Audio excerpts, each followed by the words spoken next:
Good morning. Welcome back to my channel. कसे आहात सर्वजण? मजेत ना? मजेतच असायला हवं.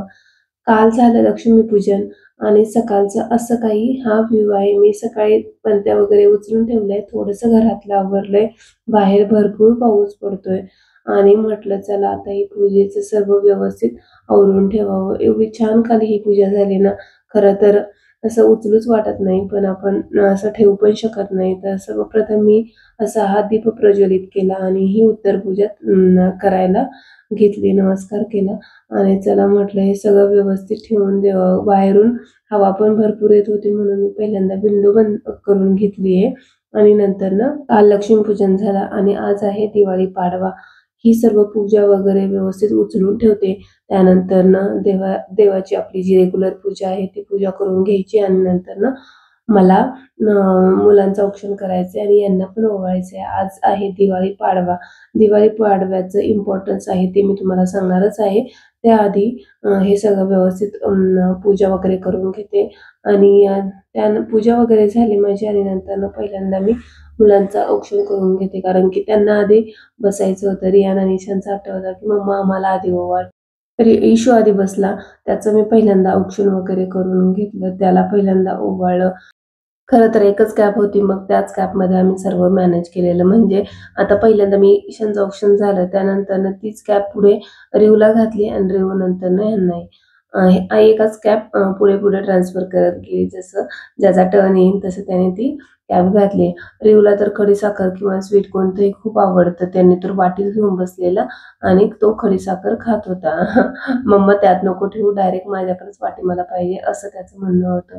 रेवचं टर्न झाल्यानंतर हेही बसले आणि यांनाही मी ओवाळलं वगैरे आणि त्यानंतर ठरलं की आपण थोडंसं राऊंड मारून येऊ, कारण की पाऊस भरपूर पडत होता. पाऊस पडत असला की थोडं बाहेर जाण्याची मजा काही वेगळीच असते. बाहेर जायचं होतं, पेट्रोल कमी होतं म्हणून पेट्रोल पंपावरती गेलो आणि हवाई चेक करायची होती गाडीची. तेव्हा समजले की गाडी पंक्चर आहे आणि गाडी एक नाही, दोन नाही, 3 ते 4 पंक्चर गाडीला होत्या एकाच टायरला. त्याच्यामुळे यांचा कम्प्लिटली मूड ऑफ झालेला की असं कसं होऊ शकतं. पण तुम्ही याआधी जो रोड पाहिला ना, तर तो एवढा बेकार आहे, म्हणजे त्याचं काम करायचंय ॲक्चुअली आणि पूर्ण असा खणून ठेवलाय. तर खूपच असं खडबडीत तिथे गेलं, पंक्चर काढले. ते लोकं बोलले की कदाचित दगड वगैरे त्याने पण होऊ शकतं आणि एक मोठा खिळा सुद्धा एका चाकामध्ये निघाला आणि बाकीचे नॉर्मल होत्या. पण 3 ते 4 अशा पंक्चर होत्या एकाच वेळी निघाल्या इतक्या साऱ्या. त्याच्यामुळे ह्यांना कम्प्लिटली मूड ऑफ होता. मी तुम्हाला सांगितलं होतं मिनी ब्लॉगमध्ये. ह्यांचा मूड का ऑफ आहे ते मी तुम्हाला मोठ्या ब्लॉगमध्ये सांगते. तर त्याचं हे कारण असं होतं.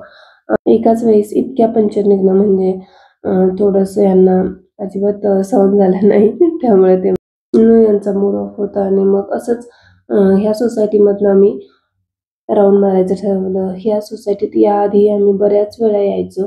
जेव्हा इथे आमची एक फ्रेंड राहायची, आता ती शिफ्ट झाली आहे, त्यामुळे जास्त असं काही येणं होत नाही. पण या सोसायटीत एक मेन आणि खास अशी गोष्ट, ज्यावेळी ती असेल त्यावेळी ती मी तुम्हाला नक्कीच आपल्या येणाऱ्या ब्लॉगमध्ये दाखवल. त्याला अजून वेळ आहे. तोपर्यंत हा तुम्ही व्ह्यू एन्जॉय करा.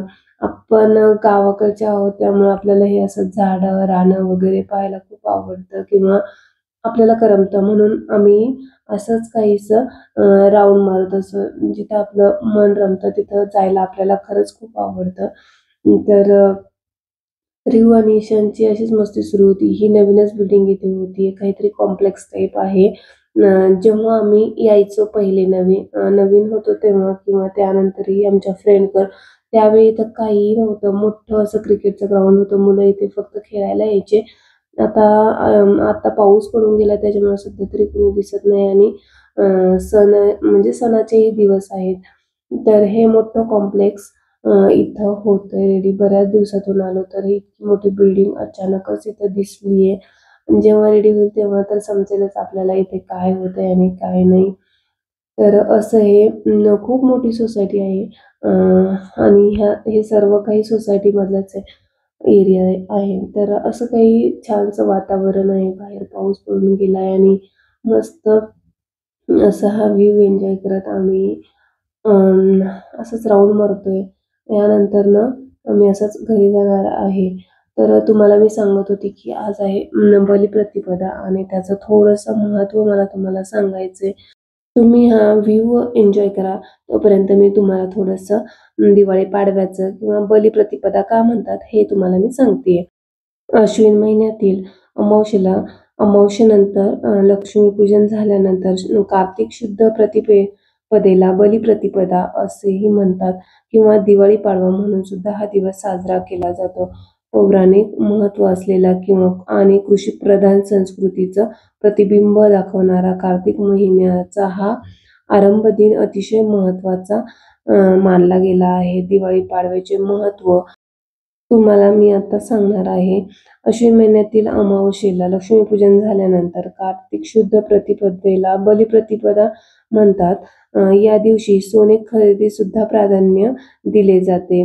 सुवासिनी स्त्रियांकडून पतीला औक्षण करण्यासाठी किंवा व्यापाऱ्यांसाठी वर्षाचा प्रारंभ अशा अनेक बाजूंनी या दिवसाचे महत्त्व आहे.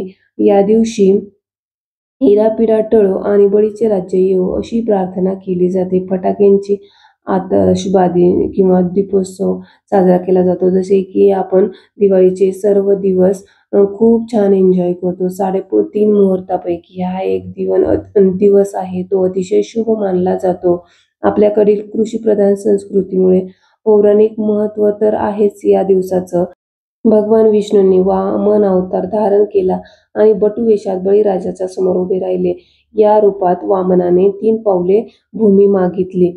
वचनाला जागून बळीराजाने हे दान देण्याची तयारी तर दाखवली, पण वामन अवतारी विष्णूंनी प्रचंड रूप धारण करीत स्वर्ग आणि पृथ्वी व्यापले आणि तिसरे रूप ठेवण्यास जागा शिल्लक नव्हती. तर वचनपूर्ती तर बळीराजाला करायचीच होती. मग त्याने आपले मस्तक पुढे केले.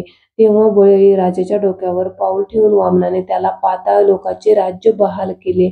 बळीराजा गर्विष्ठ झाला तरीही सत्वशील, दानशूर या गुणांमुळे बळीराजाला पाताळ लोकाचे राज्य बहाल केले आणि वरदान दिले. कार्तिक प्रतिपदेला लोक तुझ्या दानशूरतेची, क्षमाशीलतेची पूजा करतील. इडापिडा टळो आणि बळीचं राज्य येवो अशी प्रार्थना या दिवशी केली जाईल, असा भगवान विष्णूने बळीराजाला वरदान दिले.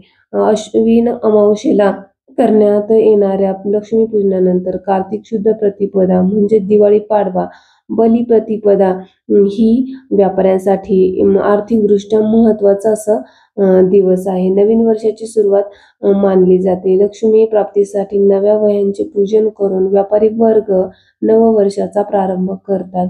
जमा खर्चाच्या नवीन वह्या या दिवशी सुरू केल्या जातात. त्यांना हळदी कुंकू, गंध, फुलं, अक्षता वाहून त्याची पूजा केली जाते.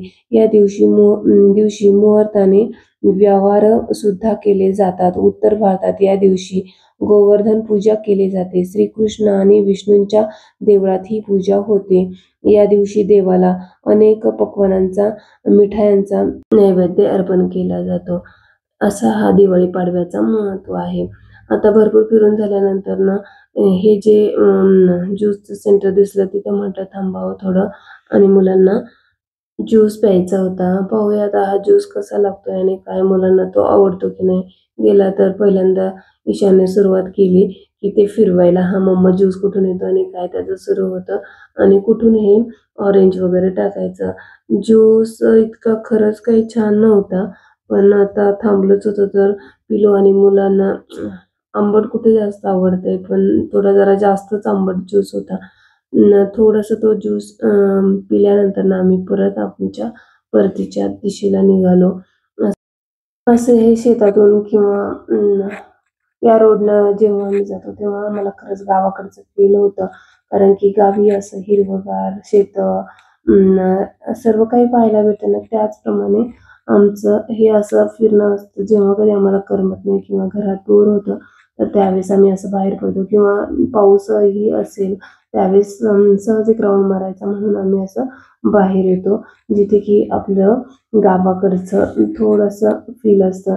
आणि असे हे रोड खड्डे हे तरी बरं आहे, पण जो मेन रोड आहे तो खणल्यामुळे त्याचं काम करायचं म्हणून तो खूपच बेकार आहे. का नाही गाडी 4-4 वेळ एकाच टायरला 4-4 पंक्चर निघणार. इतकं काही होऊन आम्ही आता निघालोय घराकडे जायला. आणि घराकडे गेलो, थोडं बसलो तितक्यात फोन आलेला की स्कूटीची सर्व्हिसिंग झालेली आहे आणि ती घेऊन यायची. गेलो, चहा वगैरे घेतला, जरा वेळ माझी जी कामं पेंडिंग होती ती मी घरातली कामं वगैरे केली आणि मग आम्ही जाणार होतो गाडी घेऊन यायला, जिची सर्व्हिसिंग झालेली होती ती. तर हा व्ह्यू एन्जॉय करत करत आम्ही तर घरी पोहोचलोच होतो. स्कूटीची सर्व्हिसिंग झालेली आणि मग आम्ही गेलेलो तिथे. तर पाऊस बाहेर भरपूर पडत होता आणि मला आज पहिल्यांदा स्कूटी चालवायची होती, ती पण अशा पावसामध्ये. कारण की मी कधीच स्कूटी चालवत नाही. मला खूप भीती वाटते. गाड्या वगैरे इतक्या फास्ट असतात आणि त्यात मी नाही चालवू शकत. म्हणजे तितका नाही मला कॉन्फिडन्स की मी चालवू शकते असं रोडवरती. सोसायटीमध्ये किंवा कमी ट्रॅफिक आहे तिथे ठीक आहे. तर मी कधीच अशी स्कूटी चालवलेली नाही आणि आज पावसामुळे लकीली रोडवरती जास्त काही ट्रॅफिक नव्हतं. म्हणजे नव्हतंच, ऑलमोस्ट कधीतरीच एखादी गाडी यायची, नाहीतर नाहीच. तर ही जी चालवते ती मी चालवते आणि ईशानला सांगितलेलं मी, की "ईशान व्हिडिओ काढ, पाहू मी कशी गाडी चालवते." आणि खरंच मला खूप म्हणजे असं छान पण वाटत होतं. कारण की मी शक्यतो कधी म्हणजे मला आठवत पण नाही मी बंगलोरमध्ये गाडी चालवलेली. जेव्हा घरी वगैरे जाते तेव्हा थोडंफार इलेक्ट्रिक स्कूटी आहे घरी, तर ती चालवते आणि गावाकडे चालवणं किंवा असं सिटीमध्ये चालवणं यात खूप मोठा फरक आहे. खरं तर हे गावात चालवण्यासारखंच झालं कारण की रोडवर काहीच ट्रॅफिक नाहीये. फक्त मी आणि ही जे रिऊ यांची गाडी, एवढ्या 2च गाड्या दिसतायत तुम्हाला. तर मला पण खूप भारी वाटत होतं.